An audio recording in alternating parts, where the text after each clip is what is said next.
যত মামলা আছে আওয়ামী লীগের বিরুদ্ধে আমরা সমস্ত মামলাগুলো তুলে নেব। মনে আছে 5ই আগস্ট যখন আমরা মুক্ত হলাম, তখন আমাদের ম্যাডাম মানে খালেদা জিয়া তিনি একটা বিবৃতি দিয়েছিলেন, স্টেটমেন্ট দিয়েছিলেন, কথা বলছিলেন। সেই কথাটা ছিল যে আমরা প্রতিহিংসায় বিশ্বাস করব না, আমরা প্রতিশোধ নিব না, আমরা ভালোবাসা এবং প্রেমের মধ্য দিয়ে রাজনীতি করতে চাই। আমি সেই কথাটা আবার আজকে আপনাদেরকে বলতে চাই যে আমরা কোনো প্রতিশোধের রাজনীতি করতে চাই না। আওয়ামী লীগ যেভাবে মামলা করতে আমরা সে মামলা করতে চাই না। যদি মামলা হয়ে থাকেও আমি আপনাদেরকে কথা দিচ্ছি সমস্ত মামলা তুলে নেওয়া হবে। যত মামলা আছে আওয়ামী লীগের বিরুদ্ধে আমরা সমস্ত মামলাগুলো তুলে নেব। আমরা ওই প্রতিহিংসা প্রতিশোধের রাজনীতি করবো না। আমরা একটা ভালোবাসা, সৌহার্দ্য, সমৃদ্ধি নিয়ে আমরা চলতে চাই। আপনার নির্বাচন হবে, কিসের নির্বাচন? এমপি ইলেকশন হবে, পার্লামেন্টের মেম্বার নির্বাচন, জাতীয় সংসদ এখানে তৈরি হবে। অর্থাৎ 300টা আসন আছে, 300টা আসনে ভোট দিয়ে আমাদের পার্লামেন্ট তৈরি হয়। যারা আমাদের দেশের জন্য আইন তৈরি করে, যারা দেশ পরিচালনা করে, তাদের মধ্যে থেকে সরকার তৈরি হবে। সেই সরকারটা আমাদের সমস্ত কাজ কাম তারা দেখাশোনা করবে দেশে।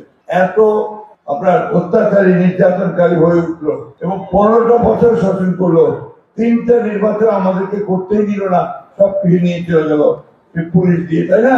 আপনারা ভোট দিতে পারছিলেন? ওই আগের রাজ্যে তো ভোট দিতে যাচ্ছে। আবার আমাদের আপনার একটা ইলেকশন আমরা আগেই, ভোটের আগেই সে ঘোষণা করলে সবাই নির্বাচিত হয়েছে। আর শেষ নির্বাচন তো আমাদেরকে পুলিশের বাইরে জেলের মধ্যে ঢুকাই দিল। এই 2024 সালে যে নির্বাচন হয়েছে আমরা সবাই তখন জেলে, আমি 11 বার জেলে গেছি, হিসাব করে প্রায় 3 বছর হয় জেলের মধ্যে থাকে। এরকম অনেকেই বন্ধুগণ, আমার ম্যাডাম খালেদা জিয়া তিনি প্রায় 6 বছর, 2 বছর জেলে, 2 বছর হাসপাতালে, আর 2 বছর গৃহবন্দী অবস্থায় থাকে। আমাদের নেতা তারেক রহমান সাহেব যে দেশ থেকে তারাই দিচ্ছে, সেই ইংল্যান্ডে গিয়ে উনি কোন রকমে যান বাঁচিয়েছেন, ওইখান থেকে উনি আবার ইনশাল্লাহ সামনের ডিসেম্বর মাসে ফেরত আসবেন বলে আমরা আশা করছি। বন্ধুরা, এই অবস্থাতে আওয়ামী লীগ তৈরি করছিল, তার জন্য তারা কিন্তু সেটা পে করছে, অর্থাৎ তার জনগণের কাছ থেকে জবাবটা পাই। সে জবাবটা কি দিয়েছে? জনগণ তাদেরকে তাড়া করে ঢাকা শহর তো গণভবন, পুলিশ, মিলিটারি কোনো কিছু ঠেকাবো পারে নাই, পাবলিকের ছাড়ায় একদম পাড়ায় চলে গেছে, দিল্লি চলে গেছে না? দিল্লিতে গিয়ে কিন্তু উনি ওরা শান্তিতে নেয়। কেমন করে বাংলাদেশের মানুষের আরো অত্যাচার করবে, নির্যাতন করে ওই পরিকল্পনা করতে, যে 13 তারিখে বলে লকডাউন হবে। আর তার জন্য অন্ধকারের মধ্যে এসে কয়েকটা বাস্কেট পুড়ে দিচ্ছে, যে ভয় দেখা যায়। আর ভয় দেখায় তো 15 বছর শাসন করতো, কিন্তু শেষ পর্যন্ত কি পারতো? আমারও বলছি, শেখ হাসিনাকে বলতে চাই, আর ওইসব পাগলামি করেন না।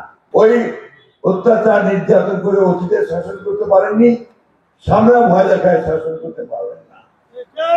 বরঞ্চ বাংলাদেশের জনগণের সামনে 2 হাত তুলে মাপ চান, বলে যে যা করছি ভুল করছি, ছেলেগুলোকে গুলি করে মারছি, ভুল করেছি, আমাকে আপনারা মাফ করে দিবেন।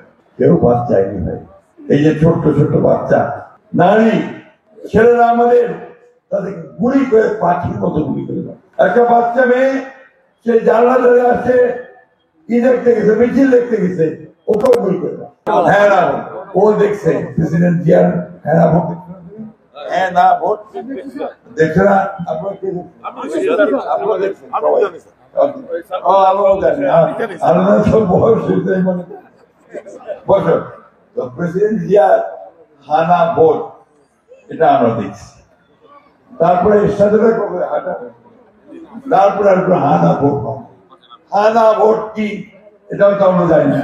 এটা হচ্ছে ওনারা একটা তালিকা দিবেন যে এই জিনিসগুলো আপনার মানি কিনা, যদি মানি তাহলে বলতে হবে হ্যাঁ, আর যদি না মানি তাহলে বলতে হবে না। একটা ব্যালট দিবে, ব্যালটটার মধ্যে লেখা থাকবে হ্যাঁ আর না। তো আমাদের তো এটা অভ্যাস নাই। আমরা জানি যে নির্বাচনের মধ্যে আপনার এই ধরেন মির্জা ফখরুল ইসলামকে ধানের শীষ, রমেশ সেন নৌকা, এভাবে হয় না? তো ওইটার বোঝানো সিল বানি, তাই তো? এইবার সেটা আপনার বলতেছে ওইটা হবে পরে, আর ওই হা না ভোট করতে আগে। আমরা বলছি হা না ভোট ভাই ওই একই দিন হওয়া হবে ভোট, দুইটা ব্যালট থাকবে, একটা বারোটার মধ্যে হানা আর একটা বারোটার মধ্যে সিল মারা দেখে আমার পছন্দ, তাই না? এটাই আমরা করি। আমরা বাংলাদেশে সত্যিকার অর্থে একটা নতুন বাংলাদেশ তৈরি করতে চাই। আমরা আওয়ামী লীগের খুব ভয়াবহ দিনগুলোকে চাই না। আমরা চাই যে এখানে একটা সুখে শান্তিতে মানুষরা বাস করুক, সেই ধরনের একটা আমরা চাই। আমাদের নেতা তারেক রহমান সাহেব বলেছেন যে আপনাদের ভোটে যদি বিএনপি নির্বাচিত হতে পারে, সরকারে যেতে পারে, তাহলে 15 মাসের মধ্যে 1 কোটি মানুষের কাজের ব্যবস্থা করা হবে। 1 কোটি মানুষের কাজের ব্যবস্থা করা হবে। আর একটা কি, যেটা এর আগে বললাম, ফ্যামিলি কার্ড, আপনার ফার্মার্স কার্ড, এগুলোর ব্যবস্থা করা হবে। আর একটা কথা আমি হিন্দু ভাই বোনদের বলতে চাই, আপনারা সবসময় একটা আতঙ্কের মধ্যে থাকেন, এই আতঙ্কে আর থাকবেন না। আমরা আপনাদের পাশে ছিলাম, অতীতে ছিলাম, ভবিষ্যতে থাকবো। আপনারা এবার পূজার সময় দেখেছেন কিভাবে আমাদের ছেলেরা, আমাদের নেতার কর্মীরা আপনাদের পাশে গিয়ে দাঁড়িয়েছে। ঠিক একইভাবে বাংলাদেশে হিন্দু, মুসলমান, বৌদ্ধ, খ্রিস্টান সব একসাথে একজোট হয়ে এখানে বাস করবে। আমরা এর মধ্যে কোনো প্রভেদ সৃষ্টি করতে দেব না। বন্ধুরা, কথা বলাতে চাই না, মুর্শিদার আর শনিবার জানাচ্ছু যে আমাকে যে নির্বাচনটা হবে এই ফেব্রুয়ারি মাসে, এই নির্বাচনে আমার মধ্যে শেষ নির্বাচন।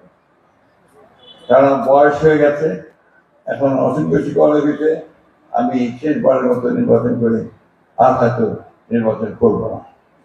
আপনারা কি আমাকে এই শেষ নির্বাচনে আমাকে সাহায্য করবেন, সহযোগিতা করবেন? ধানের শীতে কি ভোট দিবেন? আপনাদেরকে অশেষ অশেষ ধন্যবাদ। আমি যদি আপনাদেরকে কথা দিতে পারি যে আমি যতদিন বেঁচে আছি আপনাদের সঙ্গে অতীত যেমন ছিলাম, ভবিষ্যতেও তেমন থাকবো। আপনাদের সুখে দুঃখে আমি অবশ্যই থাকবো। এলাকার উন্নয়ন আমি আপনাদের সঙ্গে থাকবো। Next level, well done, side by side, free.